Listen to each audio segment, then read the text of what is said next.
यो दिव्याक्षरमुक्तजुष्टचरणो नन्तार्गते झोमये धाम्नी ब्रह्मपुरे शुभावयववान् दिव्ये निजे राजते यो धृत्वात्र नराकृतिं च सवृषां भक्तिं वितेनेक्षितौ तं धार्मिं ह्यवतारिणं च सहजानन्दं हरिं चिन्तये गुणातीतोऽक्षरं ब्रह्म भगवान् पुरुषोत्तमः जनोजानन्निदं सत्यं मुच्यते भवबन्धनात्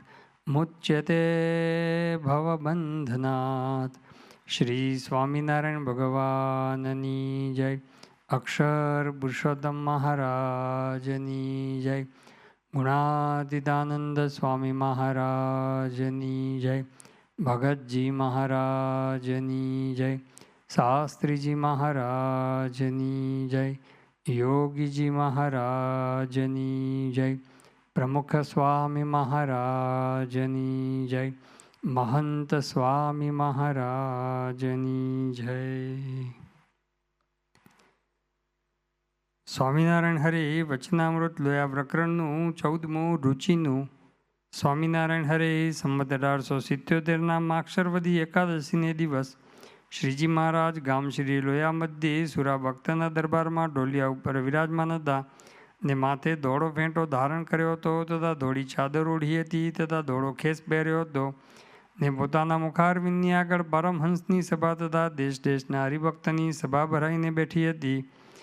પછી મહારાજ પોતે આ વચનામૃતની અંદર જે પોતાની રુચિ એ જણાવી રહ્યા છે એમાં શરૂઆતની અંદર આપણે જોયેલું કે મનનો વિશ્વાસ ન કરવાનું એ રુચિ બતાવી, પછી તપની વિવિધ ભોગમાંથી એ વૃત્તિ પાછી વાળવાની એ વાત કરી, પછી અવતારોમાં જે ભેદ છે એની પણ વાત કરી।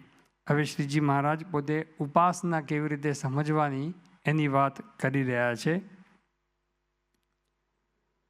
અને આવી રીતે તો અમારે ઉપાસના છે જે, હવે શ્રીજી મહારાજે કીધું કે આવી રીતે અમારે ઉપાસના છે।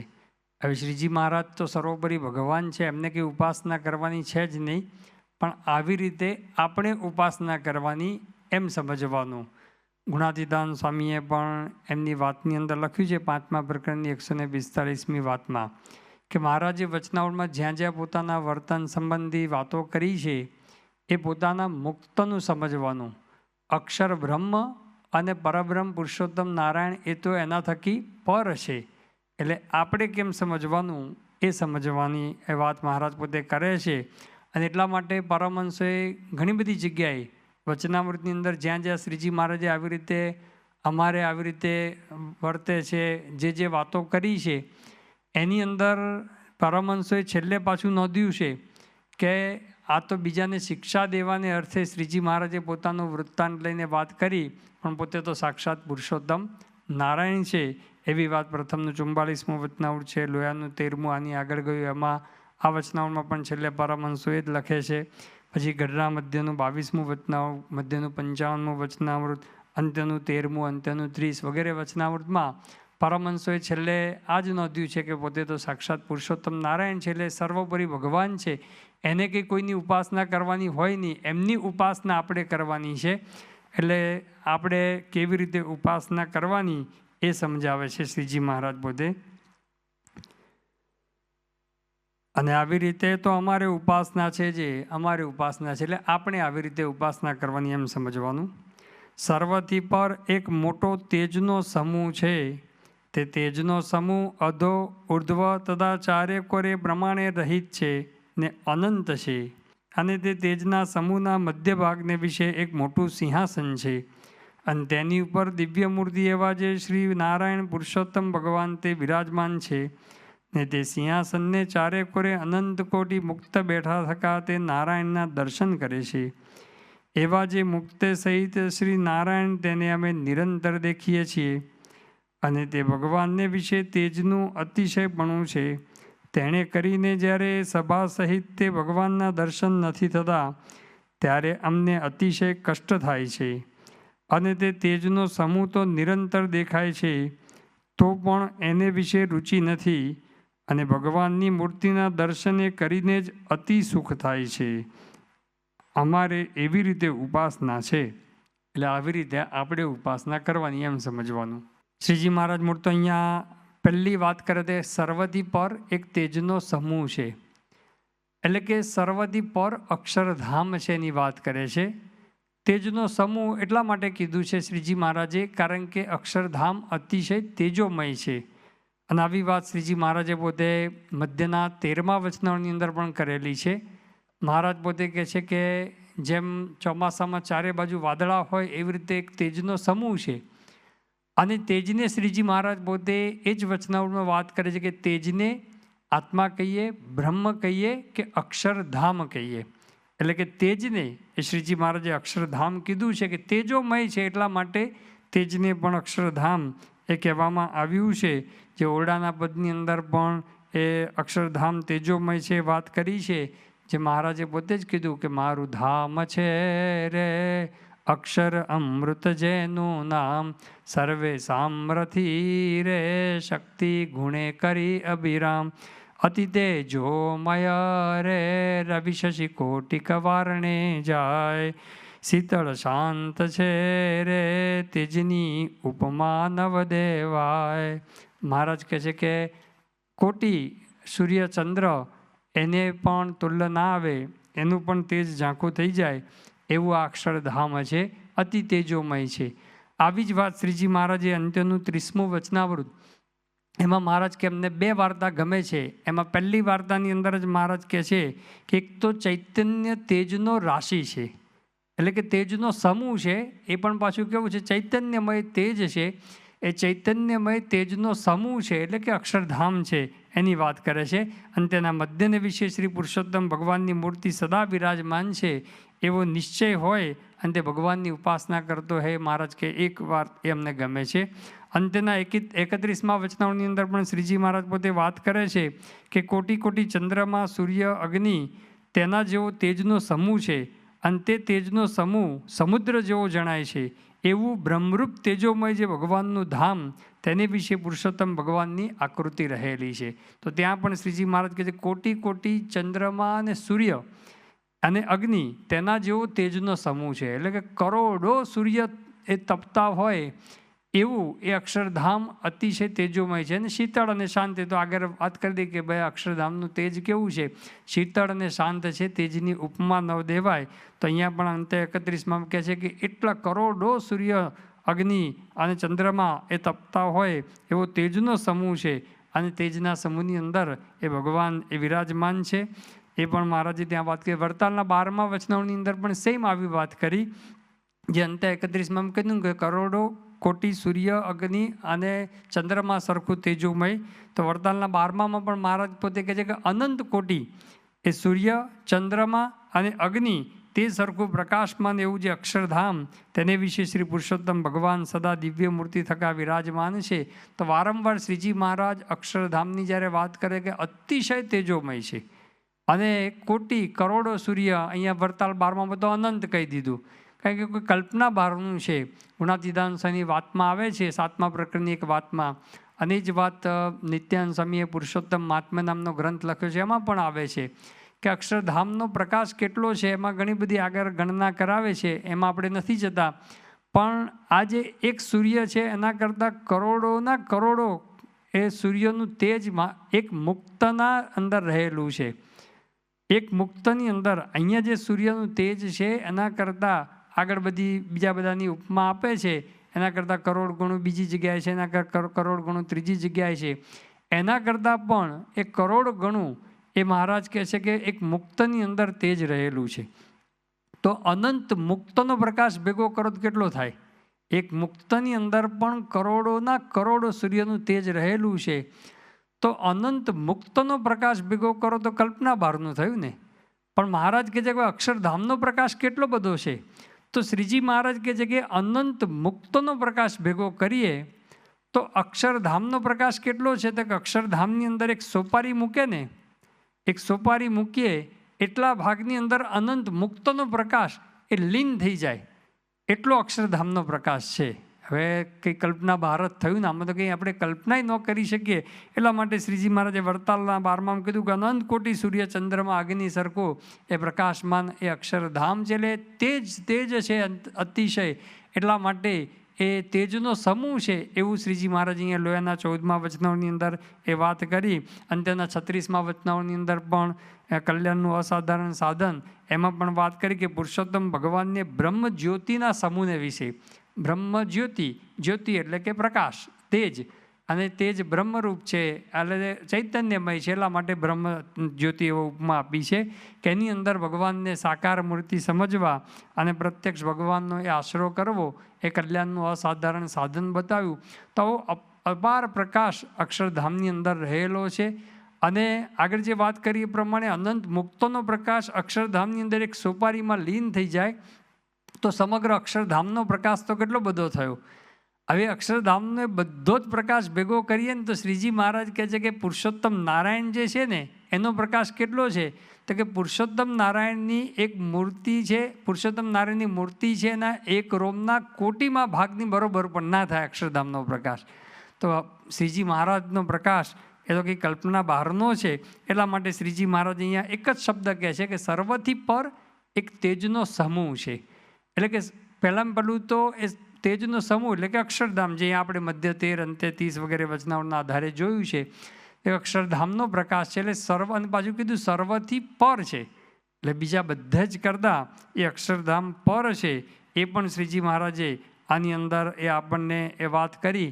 હવે આમાં એક જે શબ્દ લખ્યો એ આપણે એનો અર્થ સમજવાનો છે. મહારાજ કે સર્વથી પર તેજનો સમૂહ છે એ અધો, ઉર્ધ્વ અને ચારે કોરે પ્રમાણે રહિત છે અને અનંત છે એવો શબ્દ વાપર્યો. અધો એટલે કે નીચે, ઉર્ધ્વ એટલે કે ઉપર, અને ચારે કોર એટલે કે ચારે બાજુ, પ્રમાણ એટલે કે માપ, એ માપ રહિત છે, અનંત છે એવું શ્રીજી મહારાજ પોતે આમાં ઉલ્લેખ કરે છે. એટલે એનો અર્થ એવો સમજવાનો કે એનું માપ આપણે કાઢી શકીએ એમ નથી, પણ અક્ષરધામ એ મૂર્તિમાન છે એટલું તો સમજવાનું એનું માપ છે. જો આ ન સમજીએ તો બહુ જ મોટો એ આપણા સિદ્ધાંતની અંદર એ પ્રશ્ન આવીને પણ ઊભો રહેતો હોય છે. પણ મહારાજે પોતે પ્રથમના 63મા વચનાઓની અંદર પણ વાત કરી કે અક્ષરધામ એ મૂર્તિમાન છે પણ અતિશય મોટા છે માટે કોઈની નજરે એ આવતા નથી. એટલે અક્ષરધામનું માપ છે પણ આપણે કોઈ એ માપ કાઢી શકીએ તેમ નથી. મહારાજે મધ્યના 42મા વચનાઓની અંદર પણ વાત કરી કે અક્ષરધામ છે એની ઉપર, નીચે અને ચારે બાજુ બ્રહ્માંડની કોટીઓ છે. એટલે કે અનંત કોટી બ્રહ્માંડો છે. એનો અર્થ એવો થયો કે અક્ષરધામ એક સીમિત થયું અને એની ચારે બાજુ એ અનંત કોટી બ્રહ્માંડો ઉપર નીચે બધે છે. પણ એ એટલું વિશાળ છે કે જેની કંઈ કલ્પના ન થઈ શકે એટલું વિશાળ છે. એટલા માટે અહીંયા અધો, ઉર્ધ્વ પ્રમાણે રહિત એટલે એનો અર્થ એ સમજવાનો કે અપાર છે કે જેની કોઈ કલ્પના ન કરી શકે એટલું મોટું છે. એટલા માટે અહીંયા એવું કીધું. પણ જો હકીકતની અંદર આવું જ સમજીએ કે આમાં અનંત છે કે ચારે કોરે પ્રમાણે રહિત છે બધું જ એવું સમજીએ તો આકાશ જેવું થઈ ગયું. જેમ આકાશ સર્વત્ર છે એમ અક્ષરધામ સર્વત્ર એવું જો સમજી બેસીએ તો પછી એ આપણે અક્ષરધામમાં જવાનું છે. તો કયા ધામમાં જવાનું? અહીંયા અક્ષરધામ થઈ ગયું. અહીંયા અક્ષરધામ થઈ ગયું જે બોલીએ છીએ અહીંયા પણ અક્ષરધામ છે, એક સ્થિતિ છે. પણ એનો અર્થ એવો નથી કે દેહ મૂકીને બીજા આપણે અક્ષરધામમાં જવાનું, એ જવાનું તો રહેશે જ. અને એટલા માટે શ્રીજી મહારાજે પ્રથમનું જ પહેલું વચનાવ કે દેહને મૂકીને ભગવાનનો ભક્ત જે ભગવાનના ધામમાં જાય છે તો કે કોઈક ગરુડ ઉપર બેસીને જાય છે, કોઈક વિમાનમાં બેસીને જાય છે, કોઈ રથમાં બેસીને જાય છે. તો આ અધો, ઉર્ધ્વ ચારે કોરે પ્રમાણે રહિત હોય તો અહીંયા જ અક્ષરધામ છે. તેને રથ ઉપર બેસીને કે વિમાનમાં બેસીને જવાનું ક્યાં રહ્યું? અને શ્રીજી મહારાજ તેડવા શા માટે આવે? અહીં જ છે અક્ષરધામ. પણ એવું નથી, એ અક્ષરધામમાં જવાનું છે જ્યાં ગતિ પણ છે. ગુણાતીતાનંદ સ્વામી પણ કીધું કે અક્ષરધામમાંથી એ 1,00,000 મણ લોટાનો ગોળો ફેંકીએ તો અહીં પૃથ્વી પર આવે તો રજ ભેગો રજ થઈ જાય એટલું છેટું છે. પણ અંતરદ્રષ્ટિએ કરીને એ આખી વસ્તુ જુદી એક સાધના માર્ગ છે. પણ જે અક્ષરધામ જ્યાં આગળ જવાનું છે એ તો છે જ. એટલે માટે શ્રીજી મહારાજ પ્રથમનું પહેલું વચનાવળ, પ્રથમનું 12મું, પ્રથમનું 21મું વચનાવળ, લોયાનું 3જું વચનાવળ, મધ્યનું 9મું વચનાવળ, અંત્યનું 10મું વચનાવળ, ઘણા બધા વચનાવળની અંદર અક્ષરધામમાં જવાનું છે એ વાત કરે છે. ભગવાનનો ભક્ત અક્ષરધામની અંદર જાય છે એ વાત કરે છે. જાય છે એ લખે છે એ જ બતાવે છે કે અક્ષરધામ એક સ્થાન વિશેષ છે, પણ એનું માપ એટલું અમાપ છે, એટલા માટે આપણે કાઢી શકીએ એમ નથી, એટલા માટે અમાપ શબ્દ અહીંયા વપરાય છે. મહારાજે પોતે પ્રથમના 63મા વચનામૃતમાં દ્રષ્ટાંત આપ્યું છે. શ્રીજી મહારાજ કહે છે કે આ 14 લોકનું એક બ્રહ્માંડ છે. એ 14 લોકનું એ બ્રહ્માંડ, જેમાં વિરાટ પુરુષની ઉપમા આપે છે કે વિરાટ પુરુષ છે, એ વિરાટ પુરુષ એની આખી આકૃતિ છે. હવે આપણે બધા જ આખા વિરાટ પુરુષના પેટમાં છે. આપણને દેખાય છે કે આપણે કોકના પેટમાં બેઠા છીએ એવું. આખી પૃથ્વી એ વિરાટ પુરુષના પેટમાં બેઠી છે, આપણને ક્યાં ખબર પડે છે? કે દેખાતું જ નહીં, કંઈ જણાતું જ નથી. પણ તો શ્રીજી મહારાજ પોતે કહે છે કે હવે એ વિરાટ પુરુષ એ નજરે આવતા નથી, એટલે કે એક બ્રહ્માંડ પણ નજરે આવતું નથી. તો બ્રહ્માંડ જો નજરે ના આવતું હોય તો એવા તો શ્રીજી મહારાજ કે અનંત બ્રહ્માંડ, એક બ્રહ્માંડને અનંત બ્રહ્માંડ, કોટી કોટી બ્રહ્માંડ, અક્ષરના એક રૂવાડાની અંદર અનંત બ્રહ્માંડ આવી ગયા. એ અક્ષરધામની વાત કરે છે શ્રીજી મહારાજ પોતે. અક્ષરધામના એક રૂવાડાની અંદર અનંત કોટી બ્રહ્માંડ આવી ગયા. હવે એક બ્રહ્માંડનો ડાયમીટર જો ગણીએ ને અત્યારના વૈજ્ઞાનિકોની ગણતરી પ્રમાણે, તો એક છેડેથી બીજે છેડે જાઓ તો 4 પ્રકાશ વર્ષ લાગે. 4 પ્રકાશ વર્ષ એટલે શું કે 1,80,000 માઇલ પર સેકન્ડે. એ જ પર સેકન્ડમાં 1,80,000 માઇલ કાપવાના.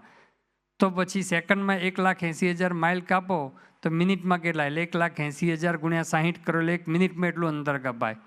એને ગુણ્યા બીજા 60 કરો એટલે કે 1 કલાકની અંદર એટલું અંતર કપાય.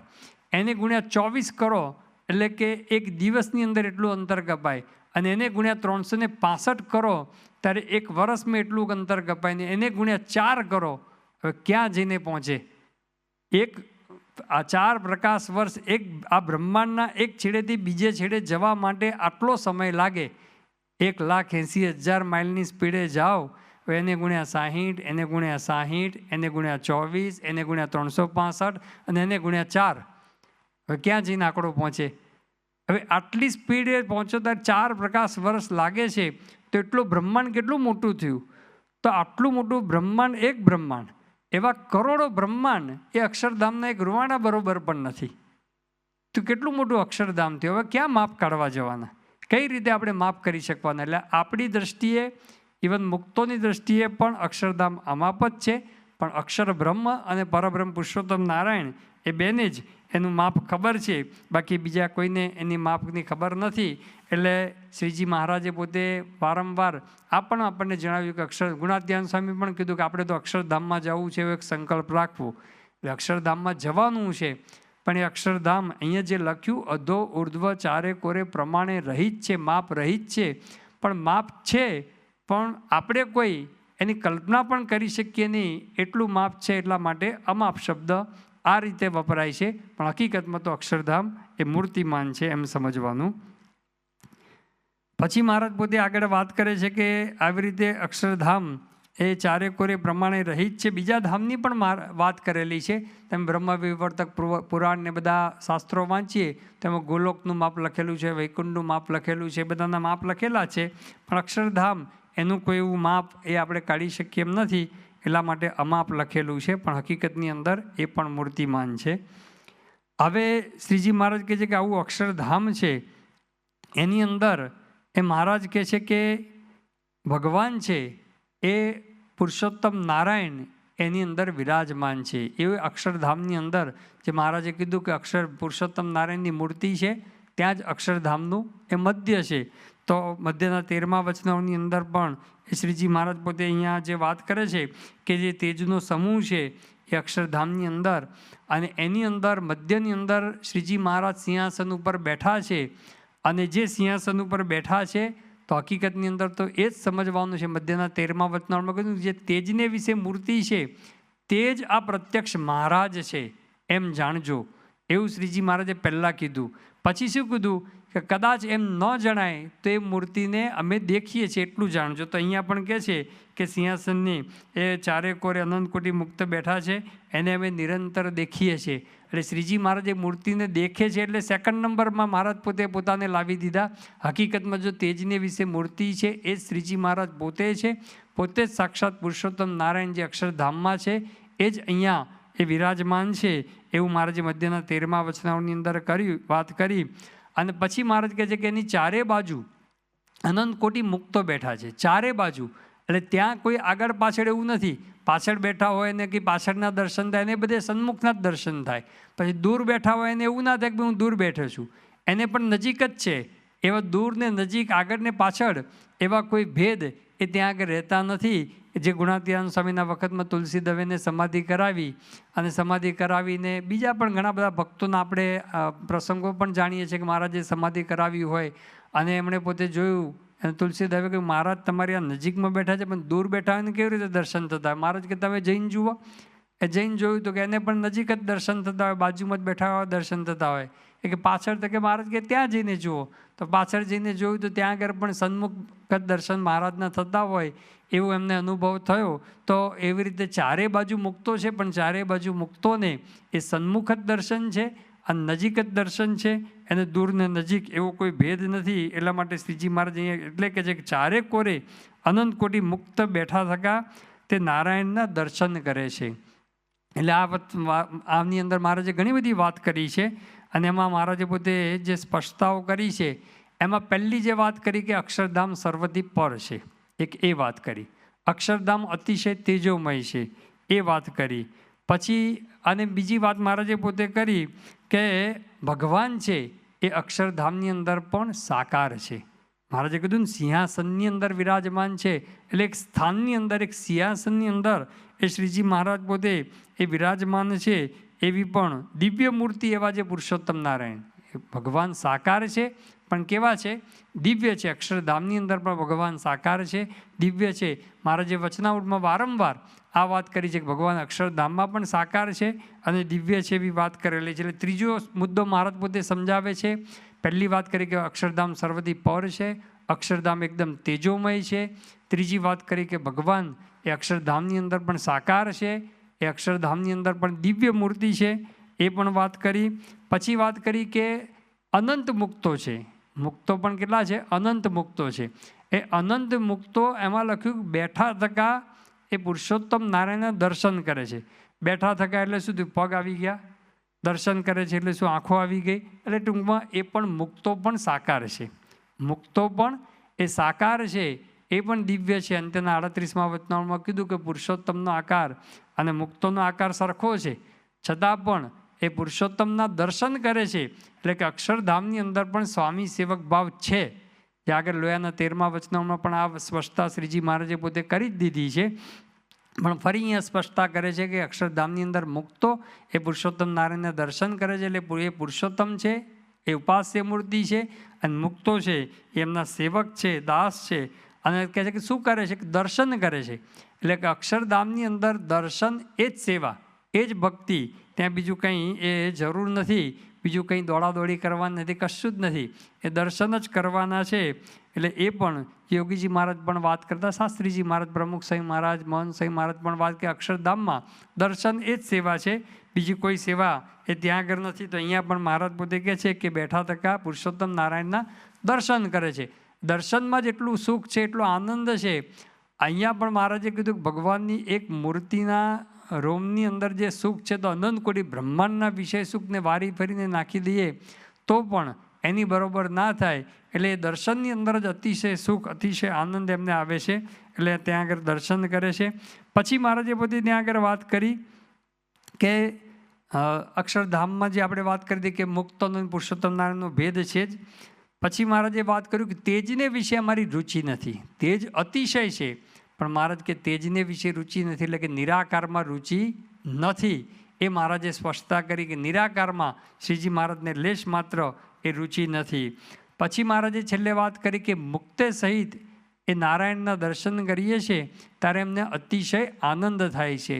એટલે આપણે ભક્તે સહિત સમજવાનું. એટલે ભક્તે સહિત ભગવાનની ઉપાસના એ શ્રીજી મહારાજને ગમે છે. જે પ્રથમના 5મા વચનાવળમાં નિર્દેશ દ્વારા કીધું છે કે રાધિકાએ સહિત શ્રી કૃષ્ણ ભગવાનનું ધ્યાન કરવું. ધ્યાન એટલે ઉપાસના કરવી.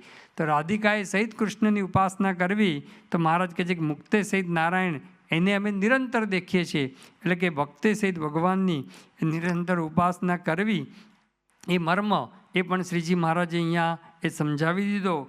તો આ બધી જે વાત શ્રીજી મહારાજે પોતે કરેલી છે એ નિષ્કુળાનંદ સ્વામીએ પોતે 64 પદીની અંદર 55મું પદ છે એ 55ના પદની અંદર એ નિષ્કુળાનંદ સ્વામીએ બહુ સરસ રીતે આખી વાત એ વણી લીધી છે. એમાં નિષ્કુળાનંદ સ્વામી લખે છે, આગળ કહે છે કે એવાને સંગે અક્ષરધામ પમાય એ વાત કરે છે. પછી કહે છે કે જેહ ધામને પામીને પ્રાણી પાછું પડવાનું નથી રે. અક્ષરધામ કેવું છે કે જ્યાં ગયા પછી કોઈ દિવસ પાછું આવવાનું નથી. યદ ગત્વા ન નિવર્તન્તે તદ ધામ પરમમ મમ.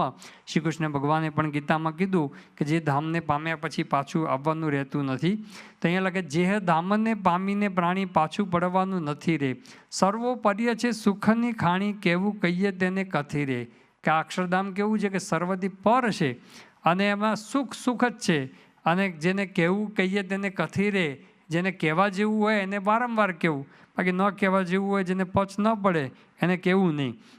અનંત મુક્ત જ્યાં આનંદે ભર્યા રહે છે પ્રભુજીની પાસ રે. ત્યાં આગળ એક અનંત મુક્તો છે અને એકદમ આનંદની અંદર સુખની અંદર રકાવ છે અને રહે છે પ્રભુજીની પાસ રે, ભગવાનની પાસે રહે છે. સુખ સુખ જ્યાં સુખના દરિયા ત્યાં વસી રહ્યા વાસ રે. ત્યાં સુખ ને સુખ જ છે. તેજ તેજ જ્યાં તેજ અંબાર તેજોમય તન દેનારે. ત્યાં આગળ અતિશય તેજ છે અને બધા મુક્તોના શરીર પણ જે તેજોમય છે. આગળ જે આપણે વાત કરી કે અનંત સૂર્યનો પ્રકાશ તો મુક્તની અંદર છે. તેજોમય તન તેનારે. તેજોમય જ્યાં સર્વે આકાર શું કહીએ સુખ એનારે. બધાનો તેજોમય આકાર છે, એનું શું સુખ કહીએ એ સુખનું વર્ણન થઈ શકે એવું નથી. પછી કહે છે તે તેજ મધ્ય સિંહાસન શોભે ત્યાં બેઠા બહુ નામી રે. એ તેજના મધ્યની અંદર એ સિંહાસન છે અને એની અંદર શ્રીજી મહારાજ પોતે વિરાજમાન છે. નિષ્કુળાનંદ કહે મન લોભે પૂર્ણ પુરુષોત્તમ પામી રે. એ પૂર્ણ પુરુષોત્તમ ભગવાન સ્વામિનારાયણ ત્યાં વિરાજમાન છે. એના દર્શન કરીને આ મન એ લોભાયમાન થઈ જાય એવો અક્ષરધામની અંદર શ્રીજી મહારાજ વિરાજમાન છે. પ્રથમના 12મા વચનાઓની અંદર પણ મહારાજે કીધું કે આ સમગ્ર પૃથ્વી છે એ કાચની હોય અને જે કંઈ ઝાડ પાન જે કંઈ મકાન દેખાય છે બધું જ કાચનું હોય. કાચ સિવાય બીજું કંઈ જ ન હોય. અને જેટલા તારા છે આકાશની અંદર એ બધા જ સૂર્ય હોય. એટલો પ્રકાશ એ પૃથ્વી પર પડે તો પૃથ્વી કેટલી તેજોમય દેખાય. એવો અક્ષરધામ એ તેજોમય છે અને એની અંદર શ્રીજી મહારાજ પોતે વિરાજમાન છે. તો એ આખું વર્ણન શ્રીજી મહારાજે કર્યું. ટૂંકમાં એ અક્ષરધામ સર્વોપરી છે. સર્વોપરી અક્ષરધામની અંદર શ્રીજી મહારાજ વિરાજમાન છે એ પણ સર્વોપરી છે. એ સર્વોપરી ભગવાનની એ આપણે ઉપાસના કરવાની છે અને એ પણ અક્ષરે સહિત પુરુષોત્તમની ઉપાસના કરવાની. એ વાત શ્રીજી મહારાજ એ અહીંયા સમજાવે છે. આગળ પાછો એનો ઉલ્લેખ કરશે. એટલા માટે શ્રીજી મહારાજે અહીંયા વાત કરી કે આવી રીતે અક્ષરધામની અંદર એ શ્રીજી મહારાજ વિરાજમાન છે. એ જ શ્રીજી મહારાજ પાછા પૃથ્વી ઉપર છે. એ સામે પ્રત્યક્ષ હતા. એ મહિમા મૂર્તો સમજવાનો છે. અક્ષરધામમાં તો છે પણ આવાને આવા અક્ષરધામમાંથી આવ્યા છે અને એના એ જ છે ભગવાન જે અંત્યના 38મા વચનામાં આ જ વાત કરી છે કે અક્ષરધામની અંદર જે ભગવાન મુક્તને એ બેઠા થકા મુક્તને આનંદ ઉપજાવતા થકા સદા વિરાજમાન છે. એવા જે પુરુષોત્તમ ભગવાન મહારાજ કહે છે તે જ દયાએ કરીને આ પૃથ્વીને વિશે પ્રગટ થયા થકા સર્વજનના નયન ગોચર વર્તે છે. તમારા ઈષ્ટદેવ છે, તમારી સેવાને અંગીકાર કરે છે. તો મહારાજ કહે છે કે અક્ષરધામની અંદર છે એ જ અમે અહીંયા પૃથ્વી ઉપર આવ્યા છે. અક્ષરધામમાં તો છે જ પણ દયાએ કરીને પૃથ્વી ઉપર વધાર્યા છે. તો એ પણ વાત સમજવાની. એવા જે મુક્તે સહિત શ્રી નારાયણ તેને અમે નિરંતર દેખીએ છીએ ને તે ભગવાનને વિશે તેજનું અતિશયપણું છે. તેણે કરીને જ્યારે સભા સહિત તે ભગવાનના દર્શન નથી થતા ત્યારે અમને અતિશય કષ્ટ થાય છે. અને તેજનો સમૂહ તો નિરંતર દેખાય છે તો પણ એને વિશે રુચિ નથી અને ભગવાનની મૂર્તિના દર્શને કરીને જ અતિ સુખ થાય છે. અમારે એવી રીતે ઉપાસના છે. એટલે આપણે એવી રીતે ઉપાસના કરવાની. એટલે સત્સંગની અંદર ઘણી બધી વાતો છે પણ મુખ્ય છે ઉપાસના છે. આમ તો બે પાંખો આજ્ઞા અને ઉપાસના. આજ્ઞાની વાતો પણ આમાં ઘણી બધી મહારાજે પોતે આગળ પણ કરી, હજુ આગળ પણ બીજી કરવાના છે. તો આજ્ઞા અને ઉપાસના બે પાંખો છે. તો આજ્ઞા જેમ પાંખ છે એમ ઉપાસના પણ એક પાંખ છે. ઉપાસના વિના અક્ષરધામ જવાય એવું જ નથી. અને જો ઉપાસના સર્વોપરી ઉપાસના ન હોય તો મહારાજે મધ્યના 9મા વચનામાં કીધું કે બીજા દેવતાના લોકમાં જાય પણ અક્ષરધામની અંદર તો એ ન જ જવાય. એ શ્રીજી મહારાજને સર્વોપરી જાણીએ તો જ અક્ષરધામની અંદર જવાય. ગુણાતીતાનંદ સ્વામીએ પણ એમની વાતની અંદર લખ્યું ગુણાતીતાન સ્વામી કહે મહારાજને પુરુષોત્તમ જાણ્યા વિના અક્ષરધામમાં જવાય નહીં અને બ્રહ્મરૂપ થયા વિના અક્ષરધામમાં રહેવાય નહીં. એટલે પુરુષોત્તમ શ્રીજી મહારાજને સમજવાના, સર્વોપરી ભગવાન સર્વાવતારના અવતારીએ સમજવાના અને આપણે બ્રહ્મરૂપ થવાનું. તો પછી અક્ષરધામની અંદર આપણે રહી શકીએ. તો સર્વોપરી કેવી રીતે જાણવા? તો ત્યાં પણ મધ્યનું 9મું અંત 38 વગેરે વચનાવળ ગુણાતીતાન સ્વામીએ વંચાવી અને શ્રીજી મહારાજનું સર્વોપરીપણું પ્રતિપાદન કર્યું છે. અને બ્રહ્મરૂપ કેમ થવાય? તો કે આ સાધુને એ બ્રહ્મરૂપ જાણીને મન કર્મ વચને સંગ કરે તો બ્રહ્મરૂપ થવાય. એટલે આપણે જે પ્રત્યક્ષ સત્પુરુષ મળ્યા છે શ્રી મહંત સ્વામી મહારાજ, એમને બ્રહ્મરૂપ જાણીને મન કર્મ વચને સંગ કરે તો બ્રહ્મરૂપ થવાય. અને પુરુષોત્તમની ઉપાસના પણ એમના થકી જ સિદ્ધ થાય. મધ્યના 13મા વચનાવળમાં મહારાજે કીધું ને તેજની વિશે મૂર્તિ છે તે જ આમે આ પ્રત્યક્ષ છીએ, પ્રત્યક્ષ મહારાજ છે એમ તમે જાણજો. આ વાત મહારાજે કરી કે આવી વાત શાસ્ત્રમાં લખી હોય પણ પોતાની મેળે સમજાય નહીં. જ્યારે સત્પુરુષ પ્રગટ થાય અને એના મુખ થકી સાંભળે ત્યારે જ વાત સમજાય છે. એટલે સત્પુરુષ થકી જ આપણને આ ઉપાસના દ્રઢ થતી હોય છે. એ સિવાય ઉપાસના દ્રઢ થતી નથી. અને ગુણાતીતાન સ્વામી આપણે જોઈએ છે કે સર્વોપરી ઉપાસના એ ગુણાતીતાન સ્વામીએ પ્રવર્તાવી અને આજે પ્રગટ સત્પુરુષ મહંત સ્વામી મહારાજ એ સર્વોપરી ઉપાસનાના મંદિરો, રોબિન્સવિલનું અક્ષરધામ કર્યું, આવા સ્મારકો રચી અને સર્વોપરી ઉપાસના પ્રવર્તાવી રહ્યા છે. તો એ ઉપાસના આપણે પણ શ્રીજી મહારાજની ઉપાસના એક શ્રીજી મહારાજની જ છે. જે કીધું ને અનંત મુક્તોને પણ ઉપાસના કોની છે? શ્રીજી મહારાજની જ છે. આપણે પણ અક્ષરના સાધર્મને પામીને અક્ષર મુક્ત જેવા થઈને પુરુષોત્તમની જ ઉપાસના કરવાની છે. એટલે 2 ચરણની જ ઉપાસના આપણે પણ છે, પણ અક્ષર રૂપ થઈને છે. એટલા માટે અક્ષરમહમ પુરુષોત્તમ દાસોસ્મી મંત્ર બોલીએ છીએ, એમાં જ પુરુષોત્તમના દાસ છે એવું બોલીએ છીએ. અક્ષરના દાસ છે એવું નથી બોલતા. અક્ષર તો આપણે થવાનું છે. અક્ષરરૂપ આપણે થઈ અને પુરુષોત્તમની ઉપાસના કરવાની છે. તો શ્રીજી મહારાજ અહીંયા આપણને એ રીતે ઉપાસનાનો મર્મ સમજાવે છે. અને એ જે ભગવાન એને વિશે કેવી ભક્તિ કરવાની એની વાત પણ શ્રીજી મહારાજ જે પોતાની રુચિ બતાવે છે એ આપણે આગળ ઉપર જોઈશું. શ્રી સ્વામિનારાયણ ભગવાનની જય.